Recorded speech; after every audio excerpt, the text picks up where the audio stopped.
हृदय से आप सभी का धन्यवाद देता हूँ। परमेश्वर पिता को सारा आदर महिमा मिले सब बातों में। और एक बार फिर से धन्यवाद का विषय है मेरे प्रियो कि हम सब प्रिय एक साथ मिल सके।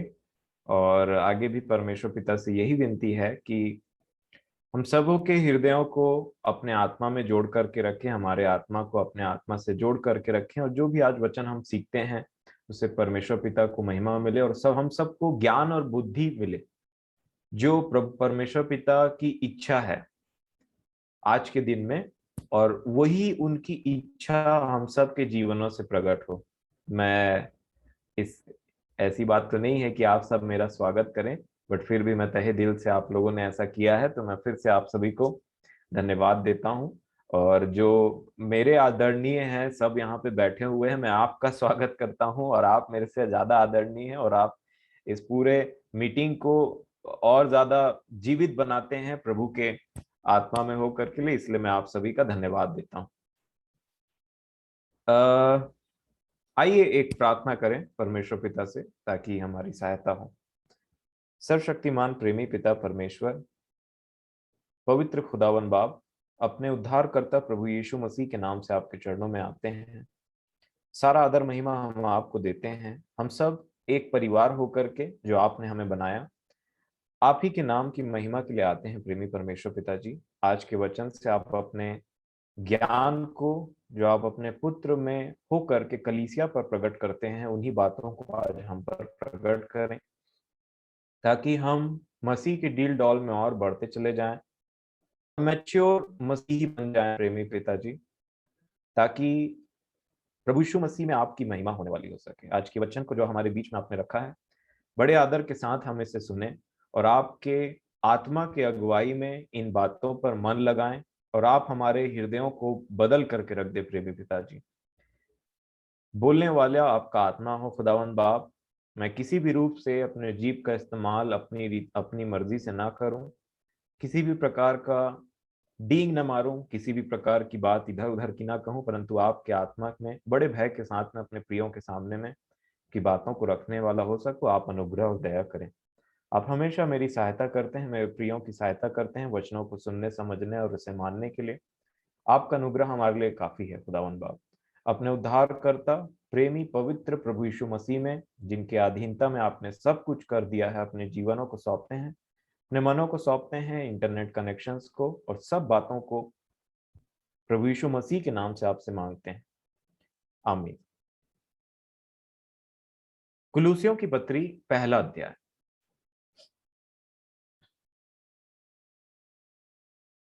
कल कुछ बातों को हमने देखा था प्रभु की दया से मेरे प्रियो, उसी में मैं कंटिन्यू करना चाहूंगा कुछ बातों को।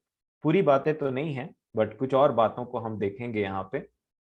और कुलूसियों की पत्री पहला अध्याय और 24 वचन 24। कुलूसियों की पत्री पहला अध्याय 24 वचन मैं पढ़ूंगा। 24 वचन से, अब मैं उन दुखों के कारण आनंद करता हूं, पौलुस बोलते हैं, जो तुम्हारे लिए उठाता हूं, और मसीह के क्लेशों की घटी उसकी देह के लिए अर्थात कलीसिया के लिए अपने शरीर में पूरी करता हूं। ये व्यक्ति क्लेश उठा रहा है और बोलता है कि जो मसीह की देह की जो कलीसिया है उसके लिए जो दुख उठाना बाकी रह गया है ना थोड़ा बहुत, उसको मैं अपने शरीर में उठाता हूं और इस नाम से मैं बड़ा आनंदित हूं। ये कोई छोटी मोटी बात इन्होंने नहीं कहा, परंतु फिर भी हम आगे बढ़ेंगे और यहाँ पे 25 वचन को देखेंगे, जिसका मैं परमेश्वर के उस प्रबंध के अनुसार सेवक बना जो तुम्हारे लिए मुझे सौंपा गया, ताकि मैं परमेश्वर के वचन को पूरा पूरा प्रचार करूं। अब ये सब चीज का जितने हम वचन को पढ़ते हैं मेरे प्रियो, सब चीजों को जो भी हम करते हैं मसीह के नाम से, इसमें आज एक ऐसे इंपॉर्टेंट विषय को हम प्रभु की दया से देखेंगे जो बहुत बहुत इंपॉर्टेंट है। 26 वचन में उन्होंने कहा अर्थात, वो अब धीरे से इस बात में आ रहे थे कि मैं वचन का प्रचार क्यों करता हूं, क्यों दुख उठाता हूं, तुम्हारे लिए ऐसा क्यों करता हूं, कलीसिया के लिए वैसा क्यों करता हूं। ये 26 वचन पढ़ेंगे। अर्थात उस भेद को जो समयों और पीढ़ियों से गुप्त रहा परंतु अब उसके उन पवित्र लोगों पर प्रकट हुआ है जिन पर परमेश्वर ने प्रकट करना चाहा, कि उन्हें ज्ञात हो कि अन्य जातियों में उस भेद की महिमा का मूल्य क्या है, और वह यह है कि मसीह जो महिमा की आशा है तुम में रहता। 28 वचन को उन्होंने कहा, जिसका प्रचार करके हम हर एक मनुष्य को चेतावनी देते हैं और सारे ज्ञान से हर मनुष्य को सिखाते हैं कि हम हर एक व्यक्ति को मसीह में सिद्ध करके उपस्थित करें। ये ओवरऑल जो पिक्चर है मेरे प्रियो, और जो ओवरऑल पौलुस जिसके लिए बड़ा परिश्रम करते हैं, बोलते हैं, देखिए 29 वचन क्या लिखे 29 में कहते हैं, इसलिए मैं उसकी उस शक्ति के अनुसार जो मुझ में सामर्थ्य के साथ प्रभाव डालती है तन मन लगाकर परिश्रम भी करता हूं। ये सारा परिश्रम, ये सारा मार खाना, ये सारा दुख उठाना, ये सारा प्रचार करना, 28 वचन में लिखा है कि हम 28 के लास्ट में क्या बोल दिया, कि हम हर एक व्यक्ति को मसीह में सिद्ध करके उपस्थित करें। इंग्लिश में लिखा है मैच्योर इन क्राइस्ट, मसीह में सिद्धता। हम स्टार्ट तो करते हैं मसीह में बालक के समान, लेकिन पौलुस बोलते हैं मसीह के डील डॉल में बढ़ना और मसीह में सिद्ध हो जाना। और वो बोलते हैं इसलिए परमेश्वर ने नाना प्रकार के ज्ञान दिए हैं कलीसिया को। और यही सिद्धता के विषय में आज देखेंगे मेरे प्रियो। और इस विषय में सचमुच में, जैसे दादा ने कहा, प्रार्थना करके इस विषय को सुनने की जरूरत है, क्योंकि मैं समझता हूं कि ये बातें ना, मैंने मतलब मेरे को ऐसा लगता है मैंने बहुत लेट से पाया, बहुत देर से मेरे को समझ में आई। तो थोड़ा सा दुख तो होता है, लेकिन फिर भी मैं परमेश्वर पिता में आनंदित हूं कि जीवन रहते उन्होंने मुझे इस बात को चिताया और उस ज्ञान से मिलाया जो वो अपने लोगों, अपनी कलीसिया को देते हैं मेरे प्रियो। अब देखिए यहाँ पे उन्होंने क्या बात किया कि यहाँ पे परमेश्वर पिता के उस मिस्ट्री को बात बताया पौलुस ने, और उसके बाद में बोला मैच्योर बनने के लिए। और किस प्रकार से मैच्योर बना जाता है उसको हम देखेंगे। इस पहले मैं आपको इफिसियों की पत्री में एक और बात पढ़वाना चाहूंगा। आप इफिसियों की पत्री निकालें और 3 अध्याय और 7 वचन से मैं आपके सामने पढ़ूंगा। इफिसियों 3 और उसका 7 से यहां इस प्रकार लिखा है, मैं परमेश्वर के अनुग्रह के उस दान के अनुसार, फिर से पौलुस इफिसियों की पत्री, इफिसियों को इस बार लिखते हैं कि मैं परमेश्वर के अनुग्रह के उस दान के अनुसार जो सामर्थ्य के प्रभाव के अनुसार मुझे दिया गया, उस सुसमाचार का सेवक बना। मुझ पर जो सब पवित्र पवित्र लोगों में से छोटे से भी छोटा हूं, यह अनुग्रह हुआ कि मैं अन्य जातियों को मसीह के अगम्य धन का सुसमाचार सुनाऊं। अगम्य धन, जिसको खोजा नहीं जा सकता, अनसर्चेबल राइचस ऑफ क्राइस्ट लिखा है। अगम्य धन है, उसको कोई पा नहीं सकता जब तक वो खुद उसको, परमेश्वर पिता उसको अपने पुत्र के द्वारा हम पर प्रकट न करे, जैसे पतरस पर प्रकट किया था। प्रभु यीशु मसीह ने कहा, ये बात तुझ पर मांस और लहू ने प्रकट नहीं किया, बिल्कुल नहीं, परंतु मेरे पिता ने तुझ पर यह बात प्रकट किया है, क्योंकि वो अगम्य है। और इसको बोलते बोलते वो क्या बोलते हैं मेरे प्रियो, देखिए आगे 9 वचन में, और सब पर यह बात प्रकाशित करूं कि उस भेद का प्रबंध क्या है जो सब के सृजनहार परमेश्वर में आदि से गुप्त था। बहुत पहले से ये चीज छिपी हुई थी। और फिर वो बोलते हैं 10वें वचन में, ताकि अब, मतलब प्रेजेंट टाइम में, अब कलीसिया के द्वारा परमेश्वर का विभिन्न प्रकार का ज्ञान उन प्रधानों और अधिकारियों पर जो स्वर्गीय स्थानों में है प्रकट किया जाए, उस सनातन मनसा के अनुसार जो उसने हमारे प्रभु यीशु मसीह में की थी। यहां पे पौलुस ने एक बात कहा मेरे प्रियो, और कहा परमेश्वर का विभिन्न प्रकार का ज्ञान जमीन पर और स्वर्ग में प्रकट किया जाए। किसके द्वारा? कलीसिया के द्वारा। जब इन बातों को प्रभु ने मुझ पर प्रकट किया, तो मुझे उन्होंने एक बात इस सोचने पर मजबूर किया, और मैं समझता हूं ये बात मुझे आत्मा ने सिखाया। और जब मैं देख रहा था तो उन्होंने कहा कि ये जो पृथ्वी है, इसमें हम बोलते हैं कि टेक्नोलॉजी ने कितना ज्यादा प्रोग्रेस कर लिया है, और विभिन्न प्रकार के कार्स उत्पन्न हुए हैं। आप देखते हैं ना, कार बिना ड्राइवर के आज चल सकते हैं, ऑटोमेटिक मोड में चल सकते हैं। आज हॉस्पिटल्स में रोबोट्स जो है वो सर्जरी करते हैं, वो ऑपरेशन करते हैं, मनुष्यों को धीरे धीरे हटाया जा रहा है। और बोला जाता है कि ये टेक्नोलॉजी इतनी, जैसे ये मीटिंग को देख करके बोल रहे थे कि हम तो कभी सच में नहीं सोचे थे कि इस प्रकार से एक साथ में मिल पाएंगे, देख पाएंगे, जो कहाँ कहाँ हम लोग अलग अलग रहते हैं, कोई छत्तीसगढ़ में, कोई मुंबई, कोई दिल्ली, कोई बेंगलोर में, तो कोई कहीं पे और इसको सुनने वाले पता नहीं कहाँ कहाँ से जुड़ते हैं, जो भी प्रभु की दया से प्रभु जी इनको सुनाना चाहते हैं।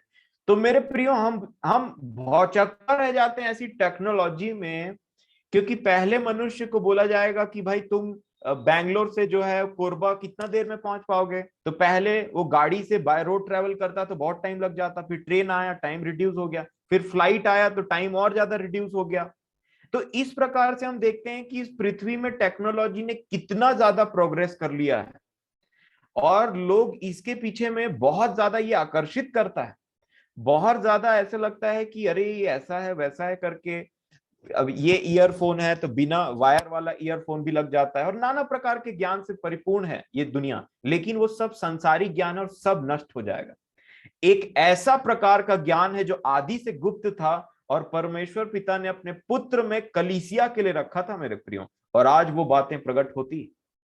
जो ऐसा ज्ञान है ना, जो इस संसार के लोगों के बुद्धि के नीचे और ऊपर से पार हो जाता है, वो उसके आसपास में भी नहीं है। इसलिए बाइबल में लिखा है, क्रूस की कथा लिख दिया भले हिंदी में, लेकिन इंग्लिश में लिखा है वर्ड ऑफ क्रॉस।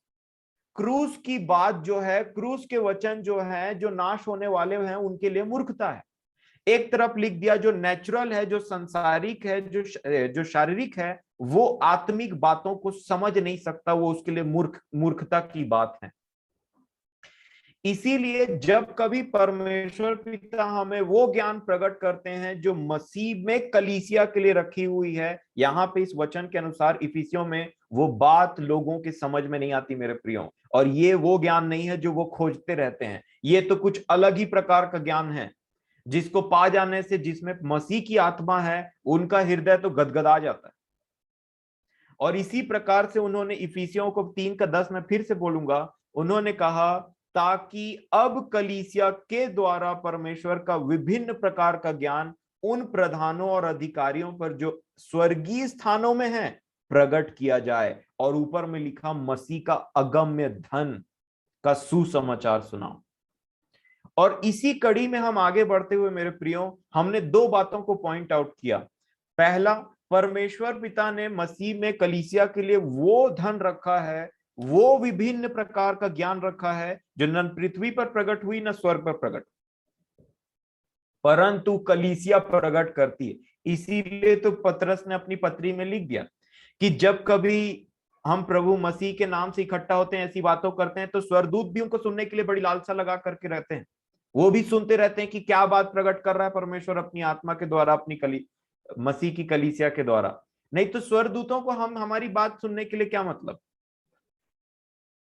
और इसीलिए मेरे प्रियो, आज एक ऐसे ज्ञान की बात है जो हमें मसीह में मैच्योरिटी तक लेकर के जाएगा, और इसीलिए ज्ञान बहुत ही महत्वपूर्ण है, क्योंकि ये मसीह का एक स्वभाव है।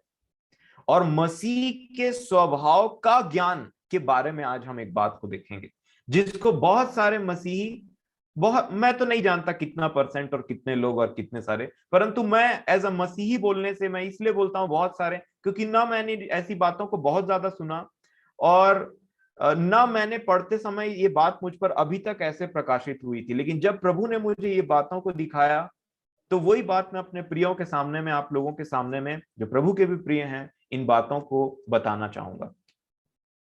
और जब ये ज्ञान की बात आती है तो हमको लगता है कि कुछ सुनने मिलेगा, कुछ ऐसा होगा, वो ऐसा होगा, लेकिन ये मसीह के स्वभाव का जो ज्ञान है वो हमें मसीह के तरह बनाता है मेरे प्रिय।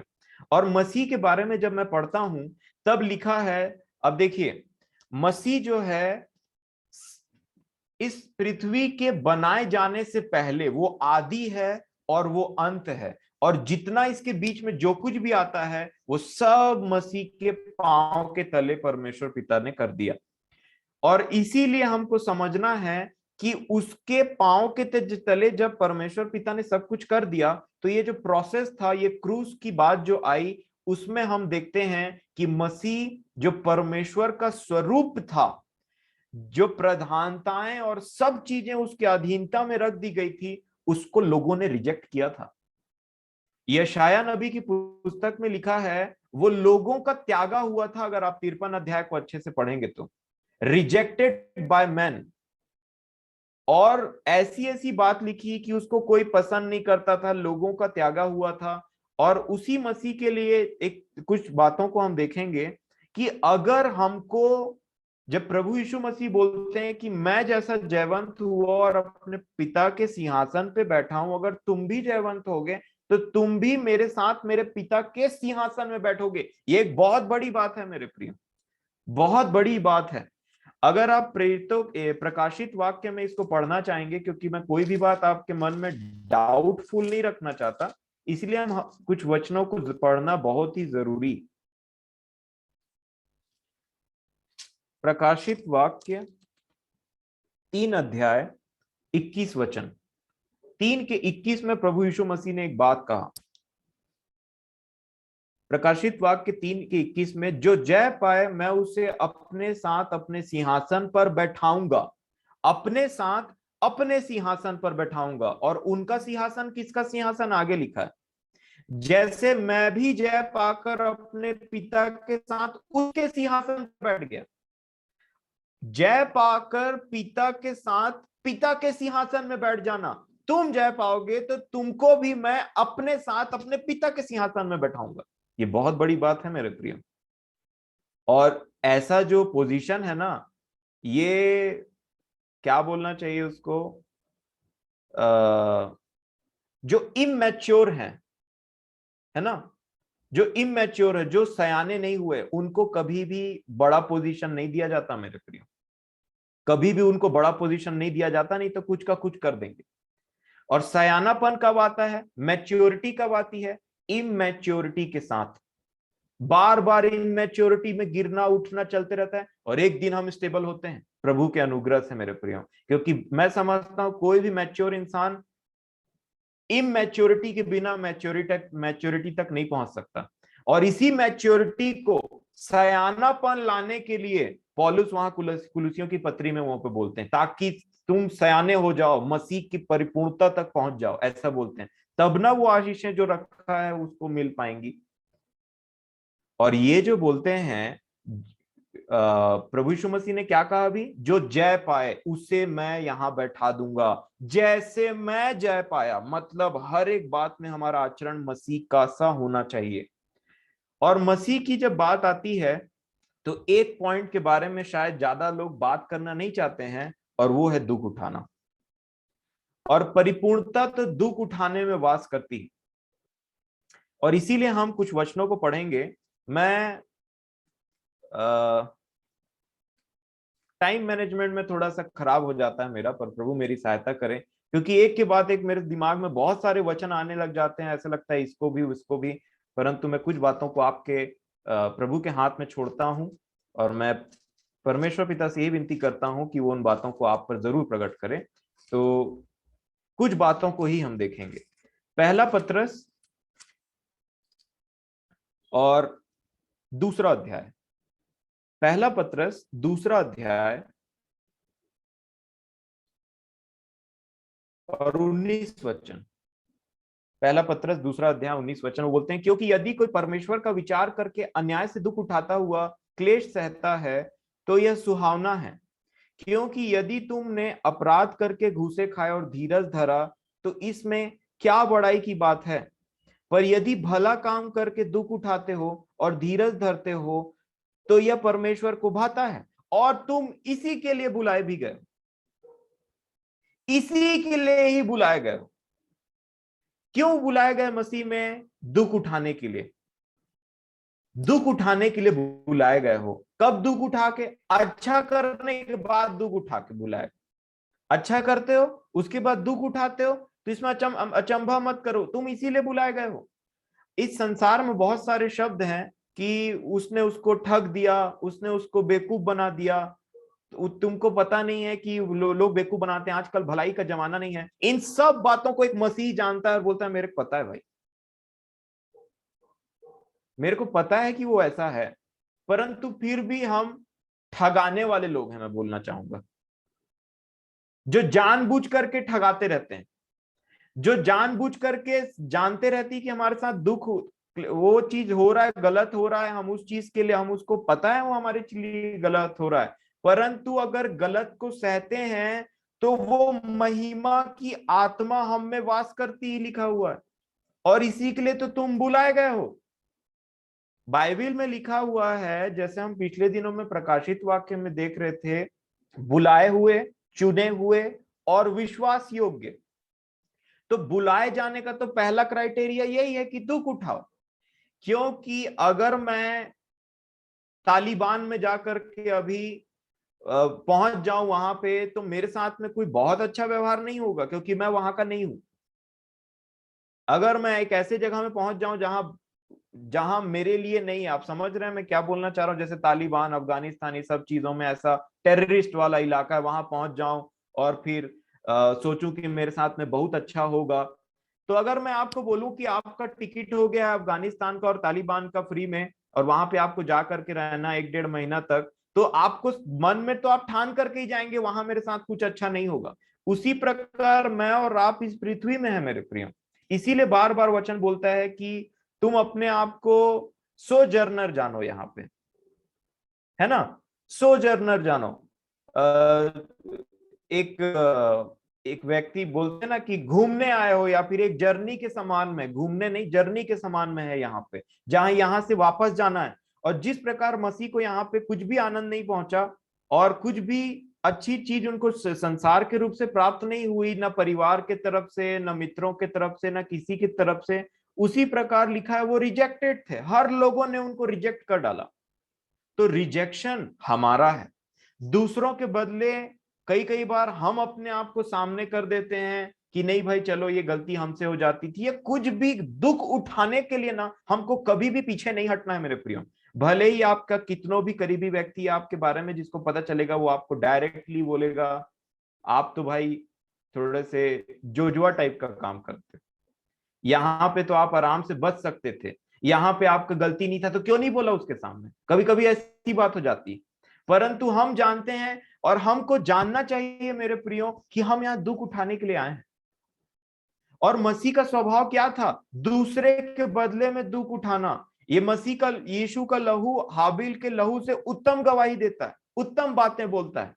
हाबिल का लहू अपने भाई के ऊपर में दोष लगा रहा था, मसीह का लहू हमारे और आप जो हम उसके छोटे भाई हैं उनको बचाता है, बोलता है मत मारो इसको, 1 साल और दे दो कि मैं कोड़ूं और उसके बाद में फल लाएंगे, हमारे लिए विनती करता है। बहुत अंतर है। और ये मसीह का स्वभाव हमारे अंदर में आना बहुत आवश्यक है मेरे प्रिय। इसके लिए हम और भी वचन देखेंगे और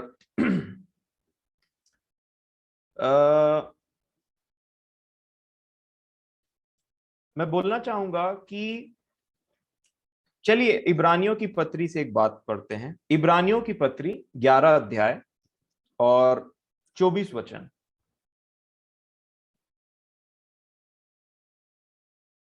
इब्रानियों 11 का 24।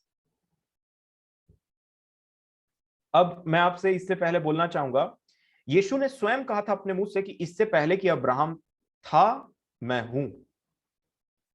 इसकी गवाही पौलुस देते हैं और कई लोग देते हैं। यूहन्ना उधर बोल रहे थे अपनी पत्री में लिखते टाइम, वो बोलते हैं जगत के उत्पन्न होने से पहले वो था। प्रकाशित वाक्य में उन्होंने स्वयं कहा मैं आदि हूं, मैं अल्फा हूं और मैं ओमेगा हूं। और उन्होंने बताया मैं सब चीज से पहले था। तो इसमें कोई अचंभा की बात नहीं कि मूसा को गाइड करने वाले मसीह यीशु ही थे, बस उतना टाइम वो शरीर में प्रकट नहीं हुए थे। क्योंकि ऐसा एक जगह नहीं, कई जगह में आपको यहाँ पे इस बात को हम देखेंगे, क्योंकि कल कुलूसिया में हमने पढ़ा था सब बातें उसी के लिए, उसी के द्वारा, उसी के लिए सिरजी गई हैं। सब बातों में वो प्रथम था, परमेश्वर को यही भाया। कि उसको सब बातों में प्रधान बना दे। और इसीलिए मुझे कोई अचंभा नहीं होता है जब यहाँ पे इब्रानियों की पत्री में मूसा के समय में यीशु मसीह का नाम लिया जाता है।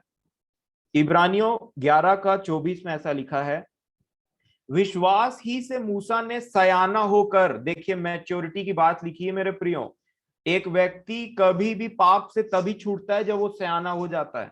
और इसीलिए यहाँ क्या लिखा है, जब तक सयाना हुआ नहीं हुआ था तब तक फिरौन के घर में रह रहा था, जैसे ही सयाना हो गया मतलब जैसे ही बुद्धि आ गई परमेश्वर पिता के द्वारा में, क्या लिखा है, विश्वास ही से मूसा ने सयाना होकर फिरौन की बेटी का पुत्र कहलाने से इनकार कर दिया। नहीं चाहिए, वो ननगे बेड़ा, आपको याद होगा मूसा ने ननगे बेड़ा बोल दिया, मेरे को नहीं चाहिए करके। उसके बाद में आगे लिखा है 25 वचन में, इसलिए कि उसे पाप में थोड़े दिन के सुख भोगने से परमेश्वर के लोगों के साथ दुख भोगना अधिक उत्तम लगा। क्या भोगना? दुख भोगना। किससे कंपेयर किया? मिस्र, जहां पे वो राज्य बोलने से उतना टाइम सब चीज था, वहां पे कोई फैसिलिटी की कमी नहीं थी मूसा को, और उतना टाइम उस चीज को यहां पे क्या कर दिया, बोला मेरे को नहीं चाहिए और उसको खत्म कर दिया, बोला नहीं, और दुख भोगने के लिए चला गया परमेश्वर के लोगों के साथ में। क्या लिखा है 26 वचन में? देखिए अब मसीह कहां से आ गया मूसा के टाइम में, क्योंकि मसीह का आत्मा बहुत पहले से उसी के द्वारा सब चीजें बनी है मेरे प्रियो। लिखा है 26 में, उसने, किसने? मूसा ने मसीह के कारण निंदित होने को मिस्र के भंडार से बड़ा धन समझा, क्योंकि उसकी आंखें फल पाने की ओर लगी थी। विश्वास ही से राजा के क्रोध से न डरकर उसने मिस्र को छोड़ दिया, क्योंकि वह अनदेखे को मानो देखता हुआ दृढ़ रहा। यहां पे लिखा है 26 में, उसने मसीह के कारण निंदित होने को मिस्र के भंडार से बड़ा धन समझा। मसीह के कारण निंदित होना, मिस्र में वो सारी फैसिलिटीज, बोलने से संसार में सारी फैसिलिटीज से बड़ा धन समझा, बोला मेरा धन वहां है, मसीह में है मेरा धन। क्यों? किस बात में धन है? ज्यादा पैसा मिल रहा है? नहीं, दुख उठाने जाऊंगा, क्योंकि वही मेरा धन है मसीह में।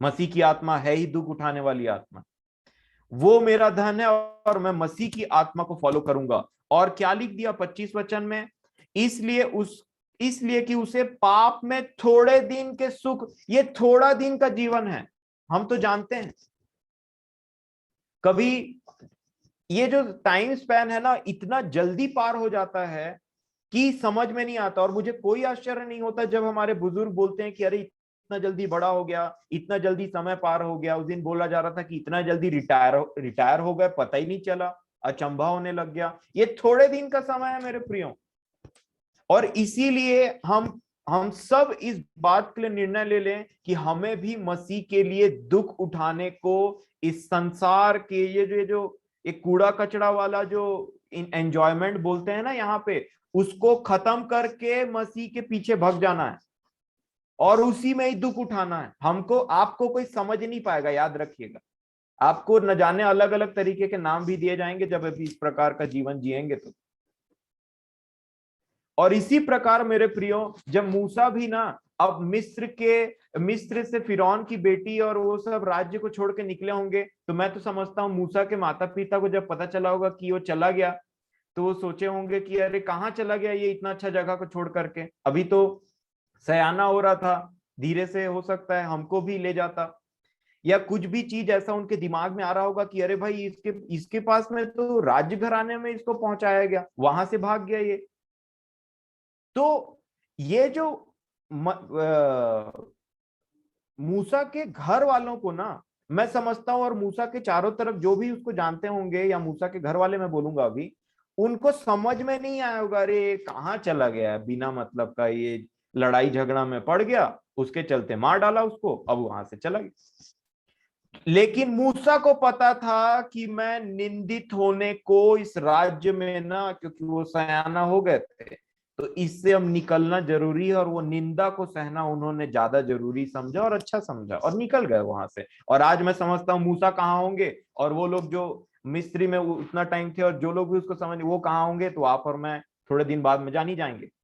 तो इसलिए हमको समझने की जरूरत है मेरे प्रियो कि मसीह में दुख उठाना ये एटर्नल इन्वेस्टमेंट है, सदा काल का इन्वेस्टमेंट है मेरे प्रियो ये। और इसीलिए हम आगे देखेंगे भविष्यद्वक्ताओं के बारे में, कि भविष्यद्वक्ताओं के बारे में प्रभु ने जो मुझे बताया उसको मैं आपके सामने रखना चाहूंगा। पहला पतरस की पत्री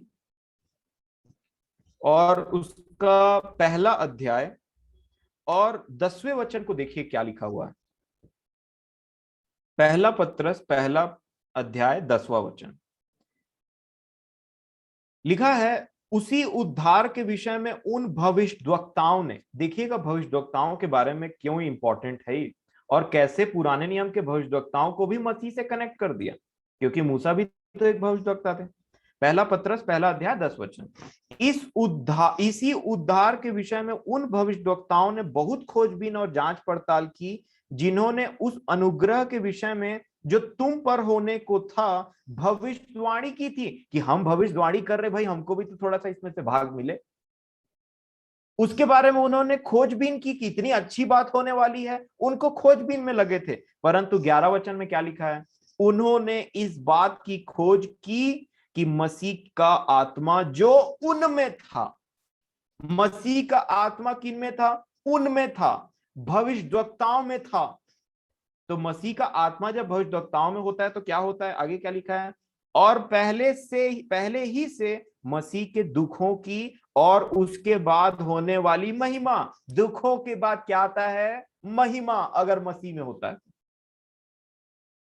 और फिर क्या लिखा है, महिमा की गवाही देता था, वह कौन से और कैसे समय की ओर संकेत करता था, इस बात की जांच पड़ताल में लगे थे। उन पर यह प्रकट किया गया, 12वें वचन में लिखा है, कि वे अपनी नहीं वरन तुम्हारी सेवा के लिए ये बातें कहा करते थे, जिनका समाचार तुम्हें उनके द्वारा मिला, जिन्होंने पवित्र आत्मा के द्वारा जो स्वर्ग से भेजा गया तुम्हें सुसमाचार सुनाया। और इन बातों को स्वर्गदूत भी ध्यान से देखने की लालसा रखते हैं।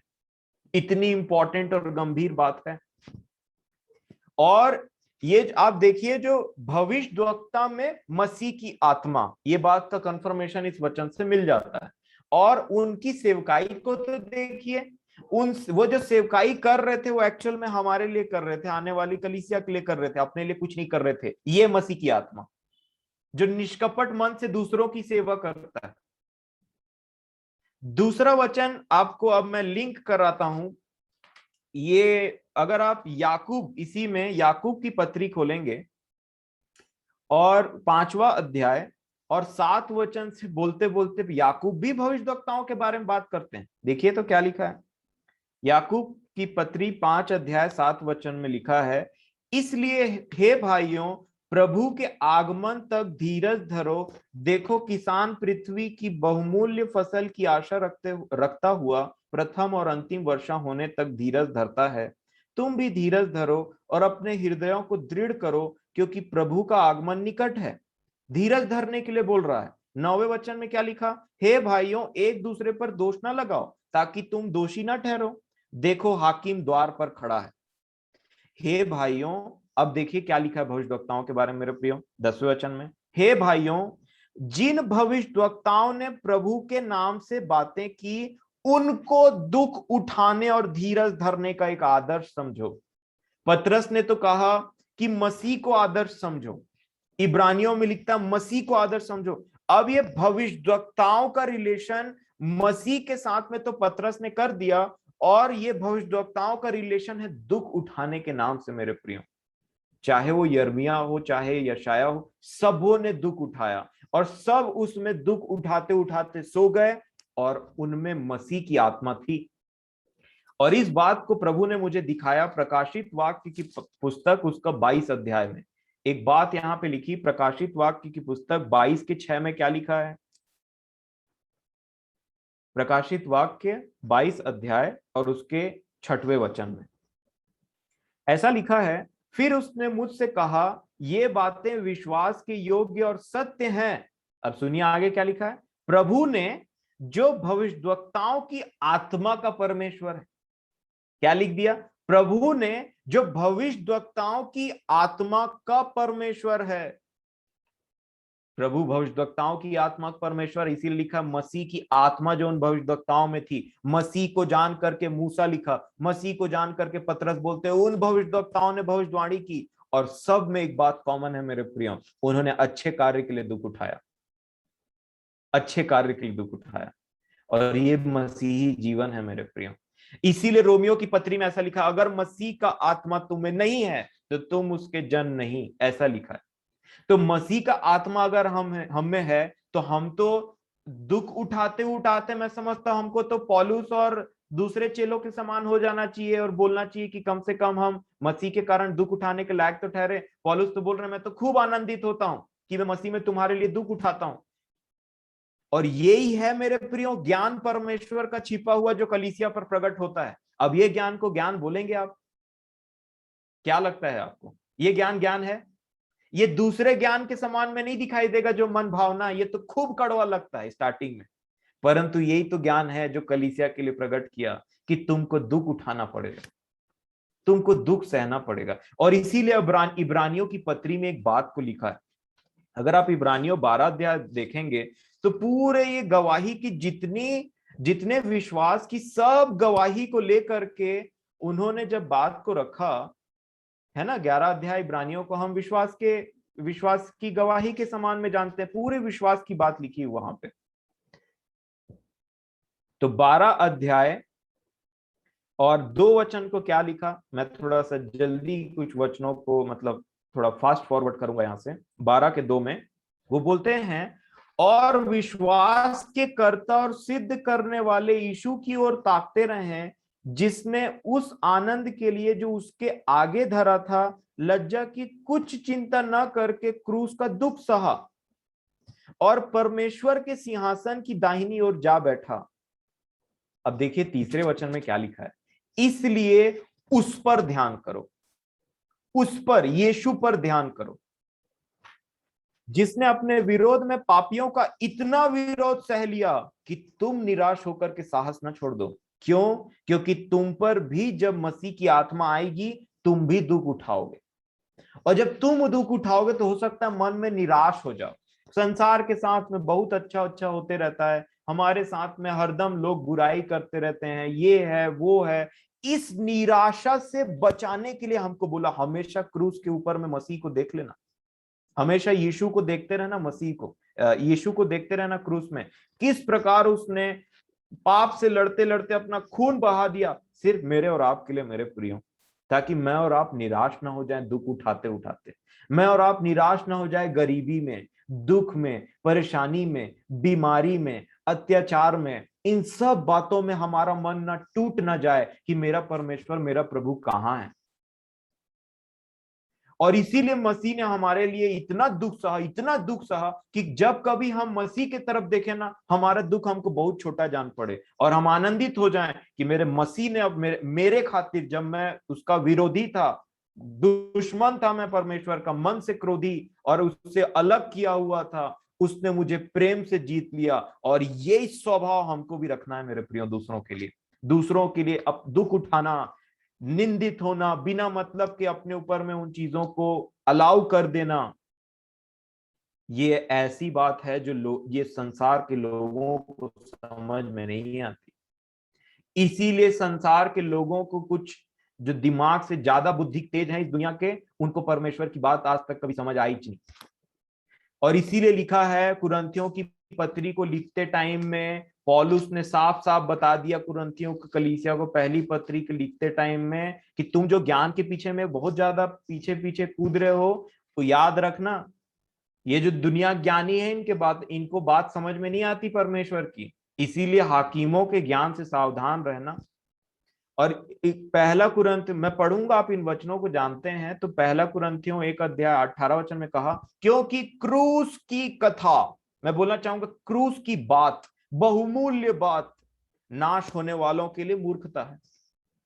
और ये बात क्या है कि क्रूस में आप जब बताएंगे कि स्वर्ग और पृथ्वी का मालिक आ गया इस जगह में, इतना नम्र और दीन होकर के क्रूस पे मर गया ना, तो ये दिमाग लोगों के चित्त में नहीं चढ़ती। ये कैसी बात है बोलते हैं। उसने स्वयं कहा था जीते जी इस शरीर में कि निश्चय तुम मुझसे कहोगे वैद्य अपने आप को चंगा करो, मतलब क्रूस में तुम हो, अपने आप को वहां से नीचे उठा लो। और ये भविष्यवाणी भी पूरी हुई थी। वो उसे चिढ़ा रहे थे कि अपने आप को नीचे उतार ले, क्योंकि उनको समझ में नहीं आया मेरे प्रियो। इसी में लिख दिया पहला कुरिन्थियों 2:14 में, शारीरिक मनुष्य परमेश्वर की आत्मा की बातें ग्रहण नहीं करता, ये उसको समझ में नहीं आएंगे, उनके लिए मूर्खता है। ये दुख उठाना मूर्खता है उसके लिए। परंतु आप देखिए मेरे प्रियो, जितने पत्री में बातें लिखी गई है उन सब में पराया पराया कहा कि दुख उठा, नाना प्रकार के परेशानी क्लेशों में पड़ो तो इसे पूरे आनंद की बात समझो। ये है मेरे प्रियो मसीह का ज्ञान। ये बहुमूल्य ज्ञान है जो कलीसिया पर प्रकट हुआ है कि हम अगर प्रभु यीशु मसीह के नाम से, अगर महिलाएं अपने घरों में अपने बच्चों और अपने पतियों के नाम से दुख उठाती हैं और फिर भी उनको पलट करके सिर्फ प्रेम ही प्रेम देती हैं, उतना रिकॉग्नाइजेशन नहीं मिलता है महिलाओं को। इसलिए ऐसे टूटे हृदय वाली महिलाओं के निकट प्रभु रहता है। और इसलिए उद्धार बहुत सारे घरों में महिलाओं के द्वारा आता है, पुरुषों के द्वारा नहीं। और इसलिए कहा कि तू क्या जाने कि तू तो अपने पति का उद्धार करा लेगी। तुम्हारे चाल चलन को देख करके टारगेट किया महिलाओं के ऊपर में पतरस ने भी, क्योंकि खुद भी शादीशुदा थे, तो उनको पता था वो सब बातें। और इसलिए मैं बोलता हूं कि शादीशुदा वाली ये जो दिमाग वाली बात है उसमें मैं फोकस नहीं डाल रहा हूं, ये तो मसीह की बात है मेरे प्रिय। वो आत्मा में बोलते थे, चाहे शादीशुदा हो चाहे शादीशुदा ना हो। इसीलिए महिलाओं के पास में एक वंडरफुल अपॉर्चुनिटी, इसीलिए बाइबल बार बार बोलती है अपने पति और अपने बच्चों से प्रेम करो, उनका भला करते हो, है ना। उनको उतना रिकॉग्नाइजेशन नहीं मिलता, दिन भर काम करते रहते हैं लेकिन उनकी सराहना नहीं होती घर में। लेकिन वो अपना 100% देते हैं अपने बच्चों और अपने पतियों को प्रेम करके, अपने परिवार वालों को, अपने सास ससुर को प्रेम करके, अपने परिवार वालों को प्रेम करके और सब बातों को प्रेम करके वो अपना 100% देने की कोशिश करते हैं। लेकिन अगर उसमें कुड़कुड़ा दिए, बुड़बुड़ा दिए या फिर वो कर दिए, तो फिर मसीह की आत्मा थोड़ा सा मुश्किल है ऐसे टाइम में, क्योंकि ये मसीह की आत्मा है। उसी प्रकार एक फादर जो रहता है दिन भर काम करते रहता है, सब बातों को सहते रहता है, अपने परिवार के नीड को पूरा करता है और पूरी करने की कोशिश करता है, लेकिन उसकी सराहना उस तरीके से नहीं होती। हैप्पी फादर्स डे बोलने से कुछ नहीं हो जाता जहां तक मैं समझता हूं, और ना ही हैप्पी मदर्स डे बोलने से कुछ हो जाता है। ये तो हमारा व्यवहार बताता है कि हम अपने मन से अपने माता पिता की कितना इज्जत करते हैं मेरे प्रियो। मैं समझता हूं ये सब वचन संगत बातें हैं और आप इससे एकदम से एग्री करते होंगे। और इसलिए मेरे प्रियो हम में से सबके पास में एक अपॉर्चुनिटी, क्योंकि जैसे आप मसीह के वचनों को फॉलो करेंगे ना, ये दुनिया में आपको कोई दुश्मन बनाने की जरूरत नहीं है। ये दुनिया तो मसीह को पहचानता तक नहीं है।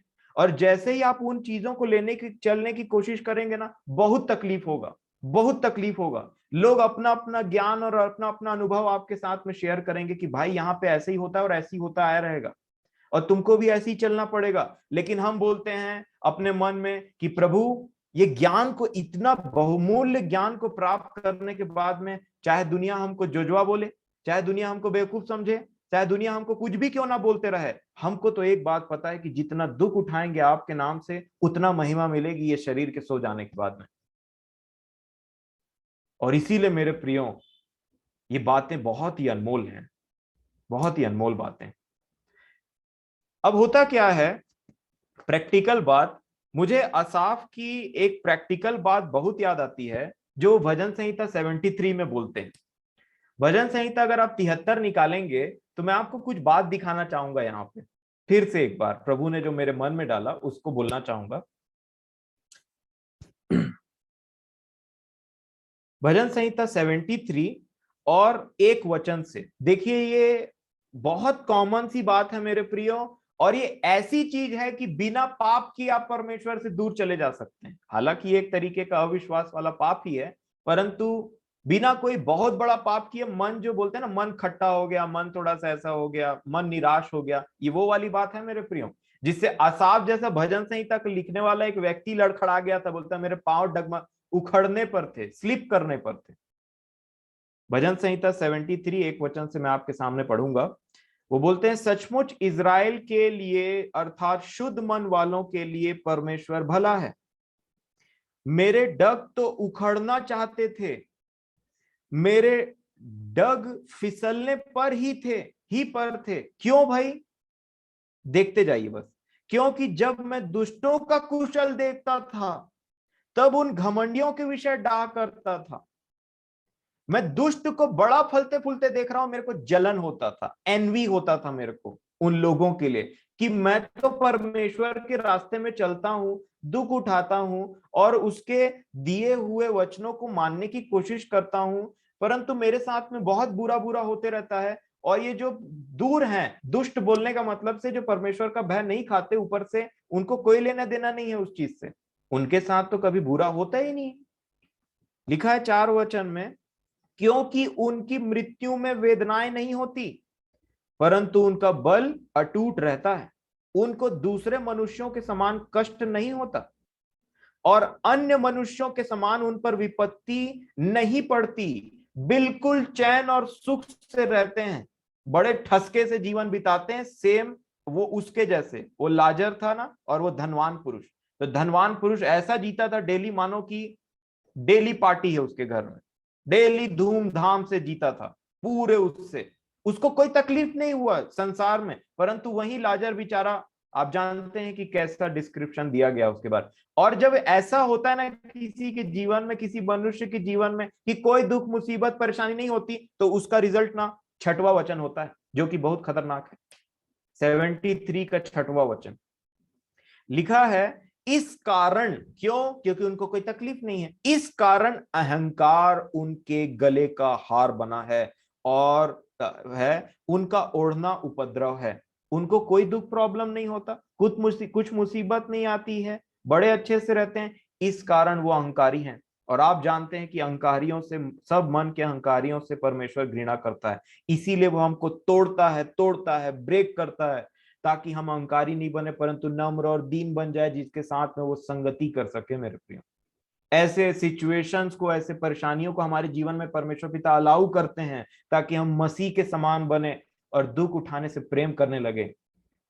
और इसी को बोलते हैं विश्वास में स्टेबिलिटी। मेरे प्रियो, आगे लिखा है 7 वचन में, उनकी आंखें चर्बी से झलकती हैं, उनके मन की भावनाएं उमड़ती हैं, वे ठट्ठा मारते हैं और दुष्टता से अंधेर की बात बोलते हैं, वे डींग मारते हैं, वे मानो स्वर्ग में बैठे हुए बोलते हैं। और लिखा है, और वे पृथ्वी में बोलते फिरते हैं, इसलिए उसकी प्रजा इधर लौट आएगी और उनको भरे हुए प्याले का जल मिलेगा। फिर वे कहते हैं, परमेश्वर कैसे जानता है? क्या परम प्रधान में कुछ ज्ञान है? ये मन की बातें हैं उनकी, जो असाफ बोलते हैं। और असाफ का मन कड़वा क्यों हो गया था? कि ऐसे लोग हैं जो परमेश्वर को उल्टा सीधा बोलते हैं, जो उसका भय नहीं मानते हैं, ये तो बड़े ठसके से रह रहे हैं इस पृथ्वी पर। और मैं जो परमेश्वर का भय मानता हूं, डेली मेरी ताड़ना होती, बोलते हैं। यहां पे पढ़िए आप 13 वचन में, 12 वचन को भी क्यों छोड़े। लिखा है, देखो ये तो दुष्ट लोग हैं, दुष्ट लोग हैं ये, लेकिन रह कैसे रह रहे हैं? बहुत मजे से, बहुत आराम से, बहुत बढ़िया से, तो भी सदा आराम से रहकर धन संपत्ति बटोरते रहते हैं। लिखा है 13 वचन में, अब देखिए इसलिए बेचारे का मन कैसा हो गया। देखिए क्या लिखा है, निश्चय मैंने अपने हृदय को व्यर्थ शुद्ध किया। आहा, ये जो विचार है ये बड़ा खतरनाक है। इसी के लिए उन्होंने कहा, मेरे पग हिलने पर थे, मैं फिसलने पर थे, डगमगाने पर थे। कि क्वेश्चन निकल जाता है, प्रभु मैं तो खूब भय मान रहा हूं, पर मेरे जीवन में आशीष कहां है? वर्ल्डली आशीष मेरे साथ ऐसे क्यों होता है?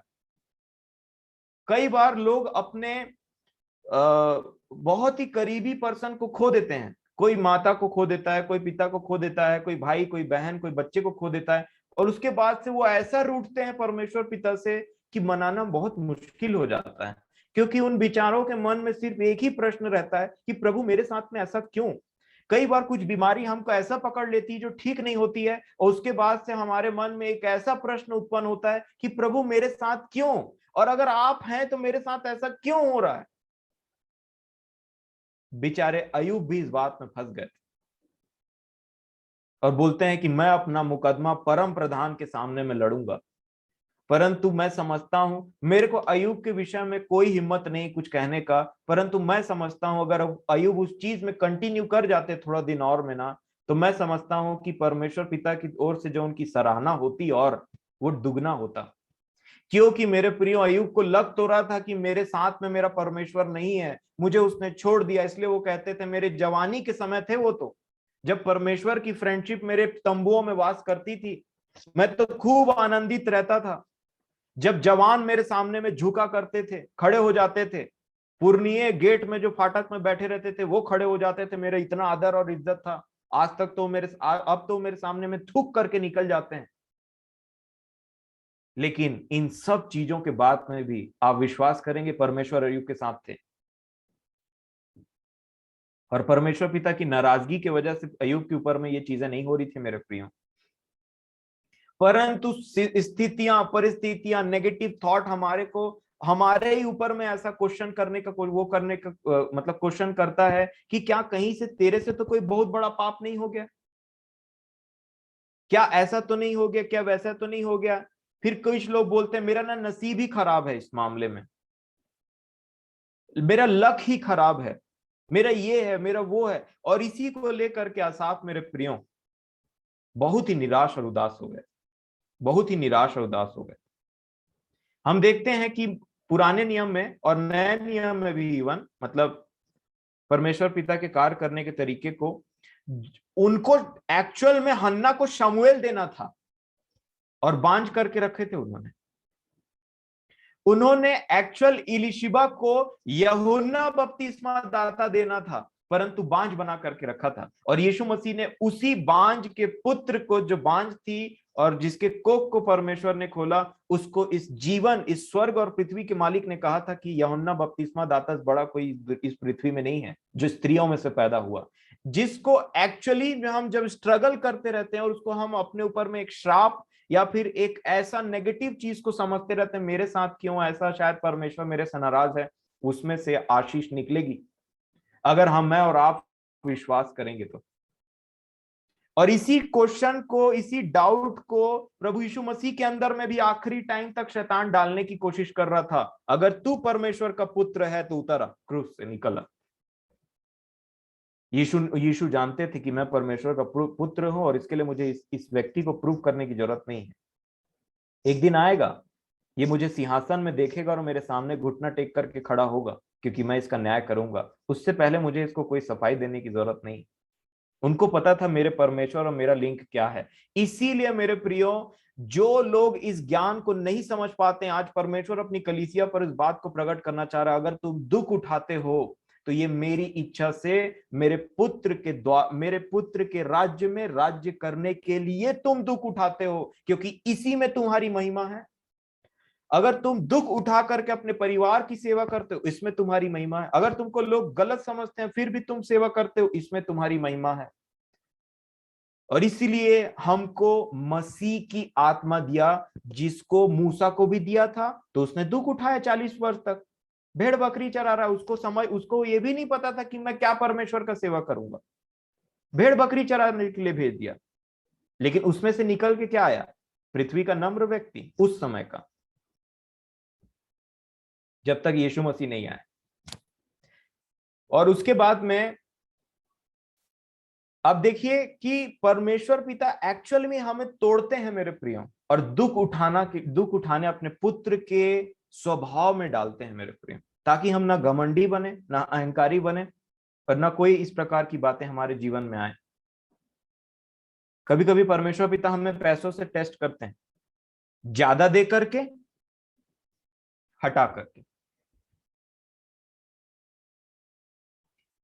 बहुत प्रकार की बातें हैं, परंतु इससे अंत क्या होता है पता है? हम खरे होकर के निकलते हैं मेरे प्रिय। हमारा ऐसा विश्वास, और जो सोने और चांदी से, जो नाश होने वाले सोने और चांदी से भी बहुत बहुमूल्य है। और इसीलिए लिखा है, परमेश्वर टूटे हुए मन के लोगों को कभी तुच्छ नहीं जानता, उन्हीं के साथ मेल मिलाप रखता है, उन्हीं का रहता है। क्योंकि सोचिए कितने धन्य बात है, अगर हमारा हृदय टूटता है ना, इस संसार के डॉक्टर लोग ना, हाथ पैर टूटता है तो उसको जोड़ते हैं, वो भी उल्टा सीधा जोड़ देते हैं कभी कभी। और जब ये हड्डी उड्डी ये सब टूटता है ना तो हम डॉक्टर के पास जाते हैं, लेकिन दिल टूटता है ना तो मेरे को एक डॉक्टर का नाम बता दीजिए आप, कि जो दिल टूटे हुए ब्रोकन हार्ट को जोड़े, ब्रोकन हार्ट को जोड़े। ऐसा लिखा हुआ है हमारे परमेश्वर पिता के बारे में मेरे प्रियो। अगर आप भजन संहिता निकाले हैं तो भजन संहिता में ही 34 अध्याय और 18 वचन, हालांकि बहुत सारे वचन हैं परंतु स्पेसिफिकली ये वचन मेरे को याद आता है।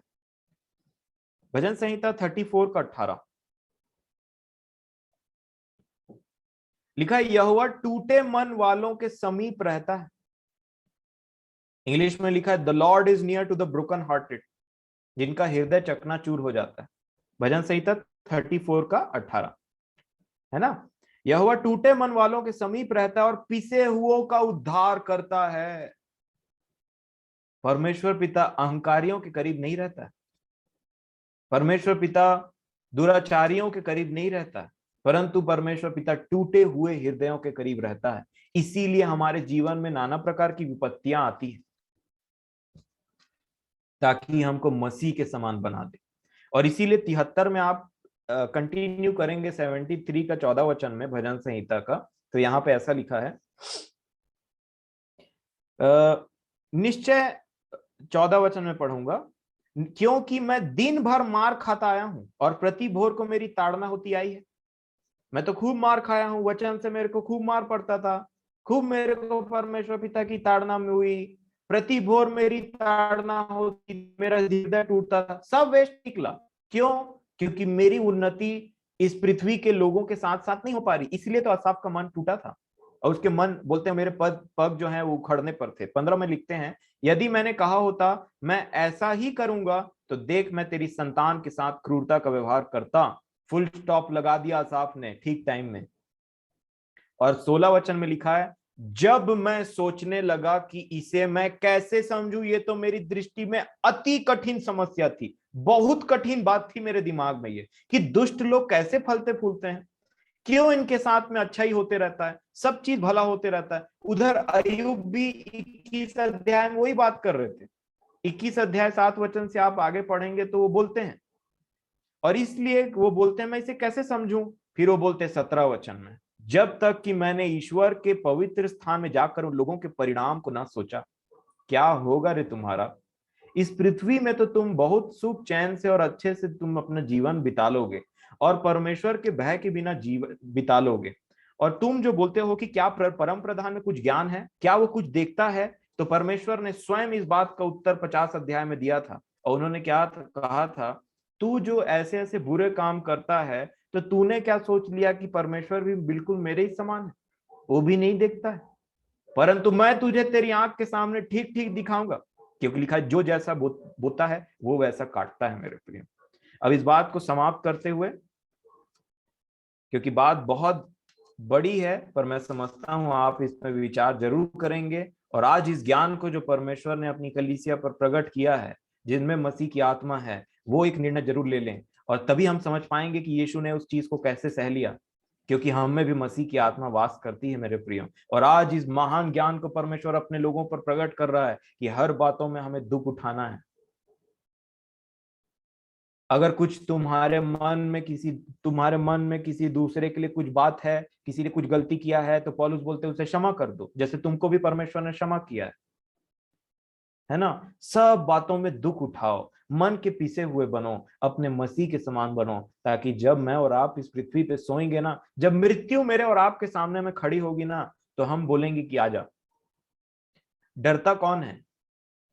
क्योंकि हमने मसीह के समान में अपना जीवन बिताया है, और हमको पता है कि जैसे ही हमारी आंख बंद होगी हम अपने मसीह के पास में ऐसे ही पहुंचा दिए जाएंगे। हमारा जीवन मसीह यीशु में परमेश्वर के अंदर में छुपा हुआ है, लिखा है, और उसके हाथ से हमारे जीवन को कोई छीन नहीं सकता मेरे प्रियो।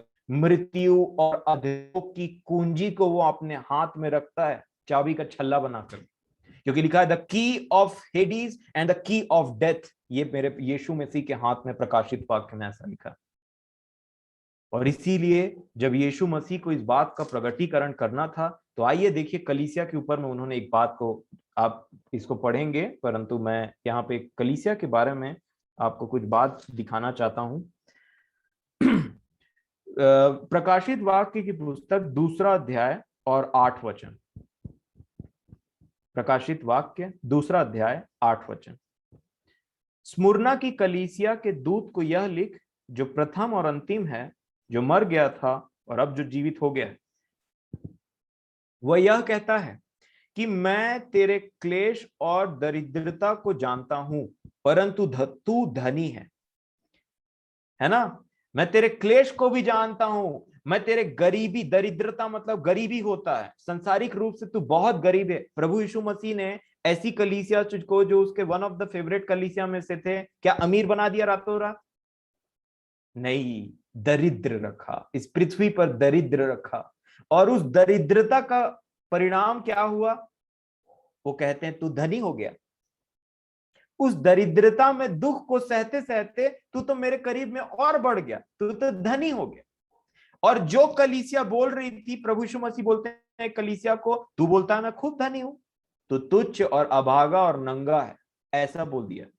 क्योंकि वो सांसारिक रूप से बोलता था कि मैं धनी हूं।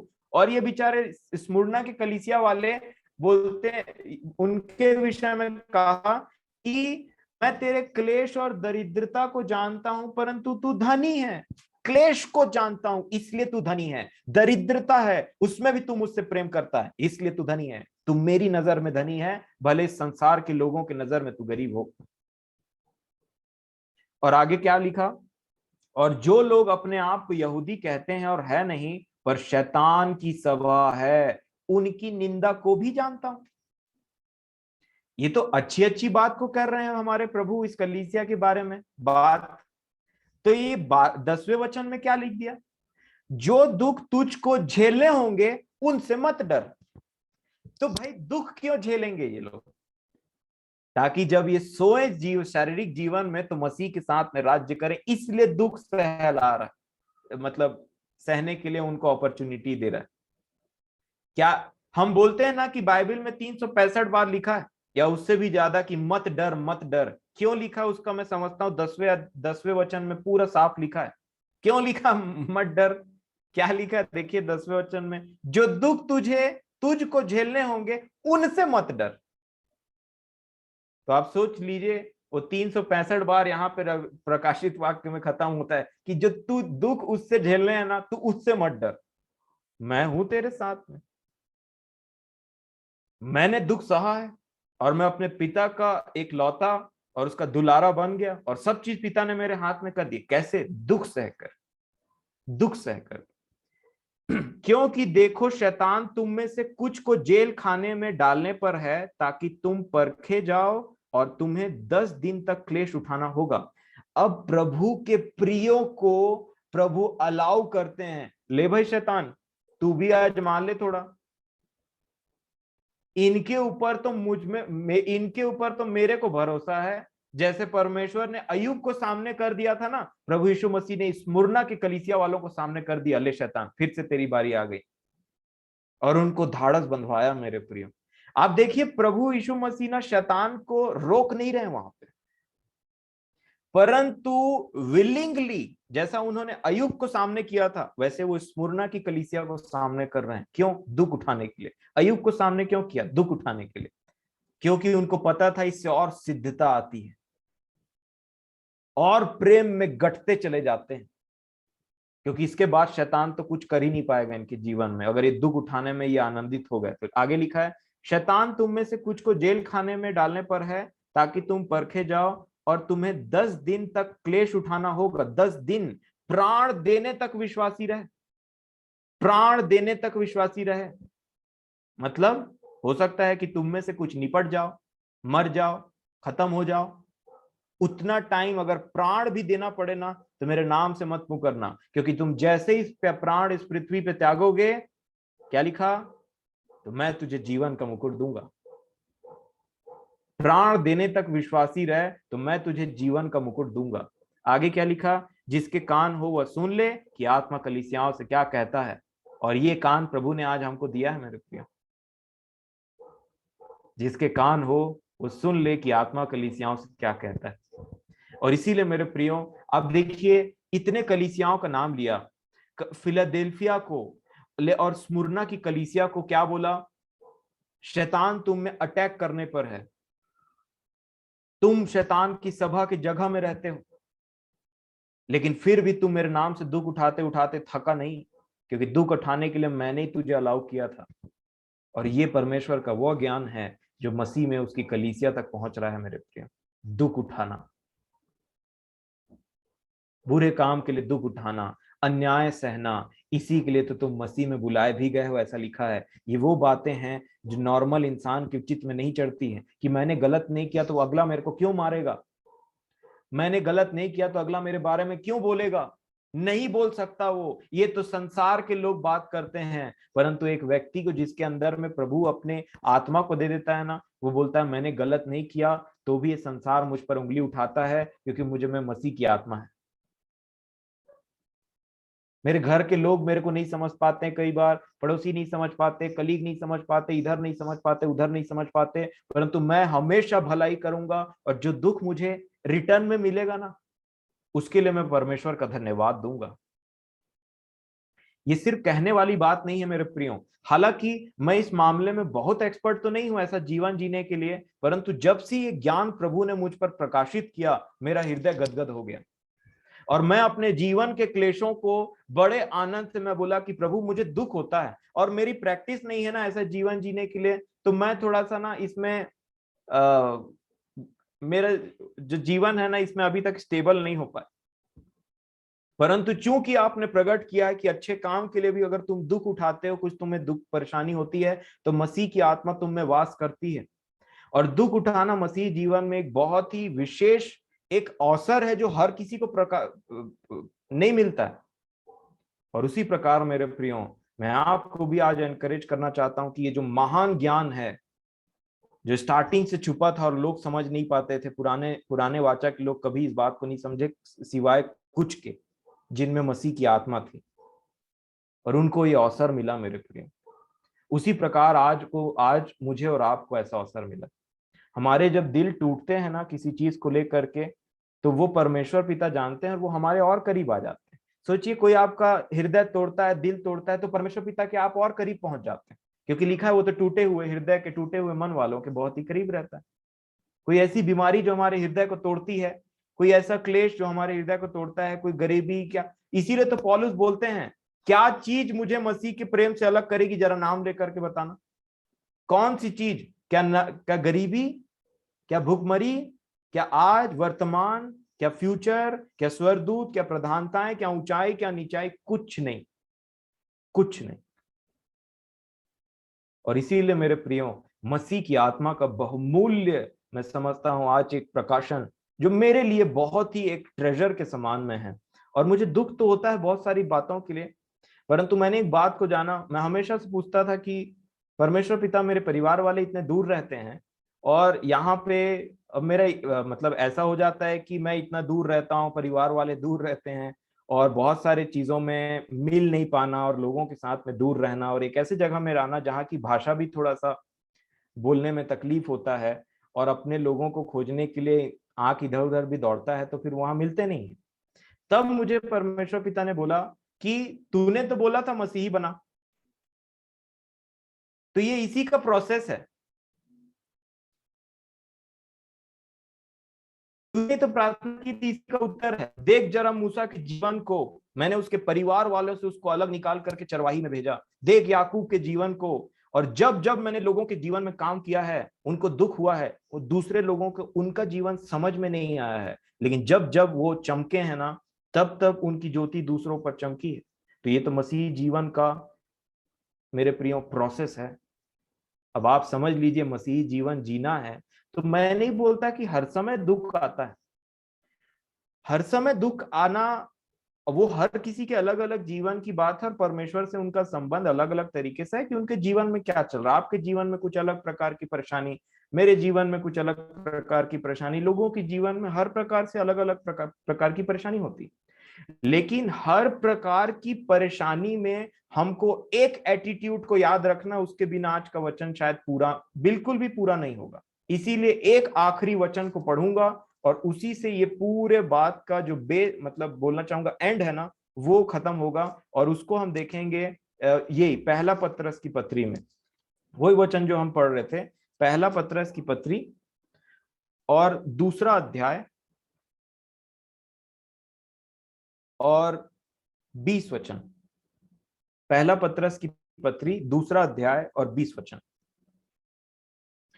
लिखा है, क्योंकि यदि तुमने अपराध करके घूसे खाए और धीरज धरा तो इसमें क्या बड़ाई की बात है, पर यदि भला काम करके दुख उठाते हो और धीरज धरते हो तो यह परमेश्वर को भाता है। बुरे काम को कर रहे हो और दुख उठा रहे हो तो ये तो भाग में ये तो न्याय है, परंतु यही बात को हमको समझना है, कहीं बुरे काम के चलते तो हम दुख नहीं उठा रहे हैं। और इसी को एक और बोलूंगा मैं यहाँ पे, जो भी बहुत इंपॉर्टेंट है, 4:14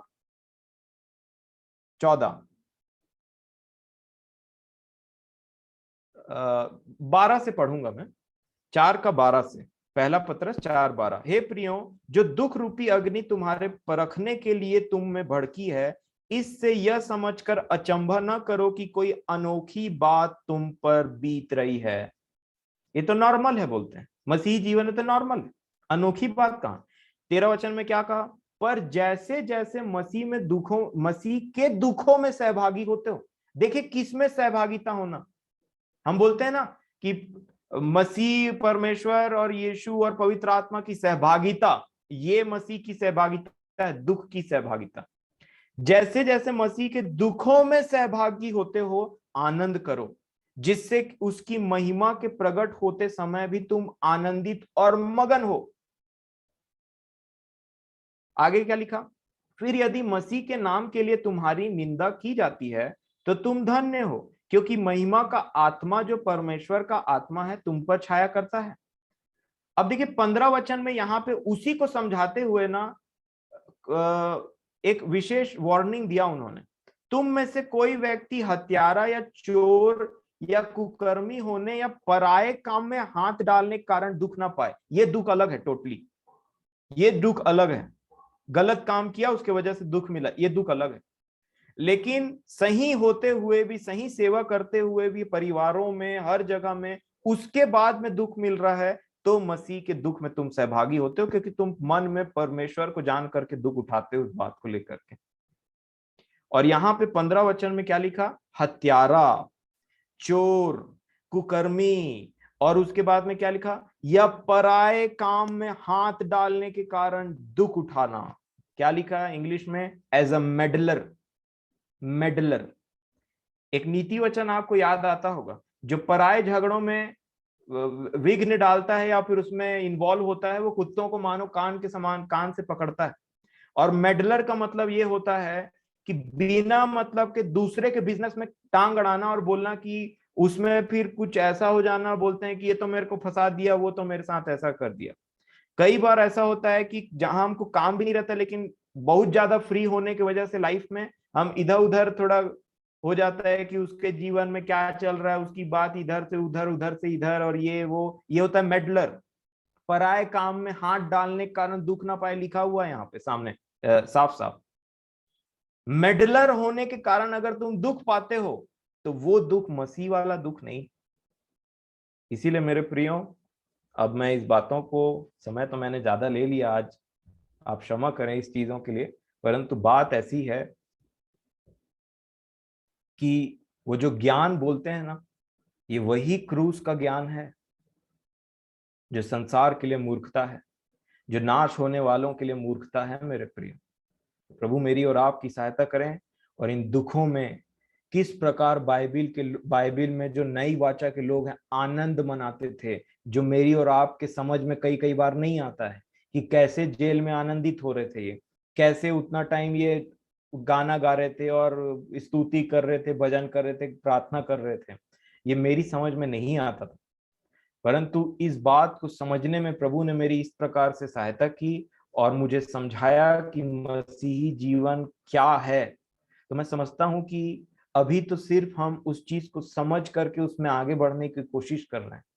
इसीलिए मेरे प्रियो, हम अपने कमर को बांध लें और उसके बाद में जो भी दुख हमारे इसमें आता है, हमारा हृदय टूटता है, परमेश्वर पिता के पास में प्रार्थना करिए। यीशु मसीह के बारे में लिखा है, वह गाली सुन करके गाली नहीं देता था, परंतु अपने आप को सच्चे न्याय के हाथ में सौंपता था। और इसी सच्चे न्याय की कहानी यीशु ने लूका 18 में सुनाया। कहा, क्या परमेश्वर जो न्यायी है अपने चुने हुओं का न्याय नहीं चुकाएगा? जरूर चुकाएगा। तो प्रभु हमारे साथ है अगर हम प्रभु के साथ हैं।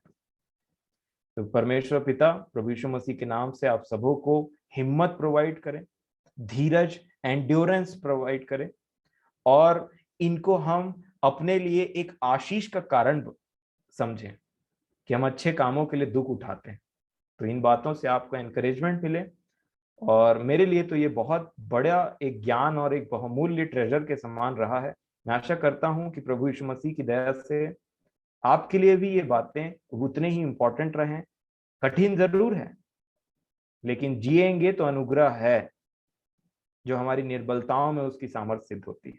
तो मैं परमेश्वर पिता का प्रभु यीशु मसीह के नाम से धन्यवाद करता हूँ। सबों को जय मसीह।